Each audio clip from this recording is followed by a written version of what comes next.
We're spraying at about 26 to 27 psi trigger pulled. Okay. We have plenty of air. We got a big 80-gallon air compressor outside, turbine system, so it compresses very, very quickly. And it's spraying out very nice here. Okay, you can see how the Gunbudd, again, lights everything up. You can see how it's flowing out glossy. The bottom we didn't worry about. I stopped painting at the molding because what we're going to do here is let this thing cure for about 3-4 days, and then we're going to pinstripe it with fine line tape, and then we're going to basically lay some Raptor liner on it. And if I were to do this job again, I would have actually did the Raptor liner first, okay, masked it up, and then shot the single stage enamel. Why? Because I did have one section on the front bumper cover where we had some chemical reaction. Like the Raptor liner has so much solvents in it, okay, that it was kind of peeling and bubbling my single stage on one area where I kind of loaded it on an extra thick. I didn't have problems across the whole thing, just the one area on the front bumper cover. So if I were to do it again, I kind of would have done it opposite. Okay, I would have done the Raptor liner, let that dry for a good 2-3 days. Okay, then mask that up. Okay, then paint the single stage on. That's what I would have done. All right, you can see me kind of like laying it on the hood here, and this is just the second coat. I actually go over the hood and some of the lower sections a third coat because I had some paint left over. Okay, I hate wasting paint. You know, if I feel like I can gloss up some more, I will, and I'll just lay it on the hood or the bumper cover or something like that. But okay, I'm about 5 inches away from the hood here. It looks closer because of the camera shot. You know, I'm kind of like it's shooting above it, but it's like 4.5 to 5.5 inches. Is kind of where you want to be at when you're spraying. Okay, full wide fan pattern here. We're just laying it on. You want to lay it on. It has to come on glossy. If it doesn't look glossy, don't be afraid to go back and wet it some more. Okay, and that's pretty much it. I'll leave you alone for now. Keep watching. If it gets boring, speed it up. But I just want to keep this footage in here so you can just kind of, some of you guys might want to phase out and just keep watching it. Okay, see, I'm just loading it on. Checking my cup. You always want to check your cup when you're in the middle of a hood, because it's just not good to end painting or run out when you're in the middle of painting a hood. Okay, so just check your cup, make sure you got enough paint, and then just whack it on. Alright, so I'll leave you alone for now. Hope you're liking the video series. There's a couple more videos after this. Thanks, bye.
So this is where I had some extra paint and I just said screw it, let me just lay some paint on the hood.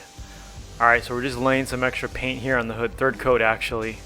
Again, you always want to make sure your line, your hose is above your shoulder, behind your back, coming down behind your back, because the last thing you need is the hose hitting the fender. Okay, not a good way to do it. Maybe what I'll do is make another video just showing you how to hold the hose, and I'll put it in VIP for you guys. But look at it, we're just laying it on thick. This way, if we have to buff, okay, we have a lot of material on the hood to buff. Alright, don't be afraid to lay it on. Make sure it's glossy. If you don't have a Gunbudd, I definitely urge you to check one out, pick one up. They're on Amazon, eBay, and even on Zula.com. This X88 spray gun sprays fantastic. I think it's a great gun, and it looks really cool as well. So yeah, keep watching, enjoy.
Alright, so we are cleaning the gun. Just watch. So we're done painting. I just put some lacquer thinner in this thing.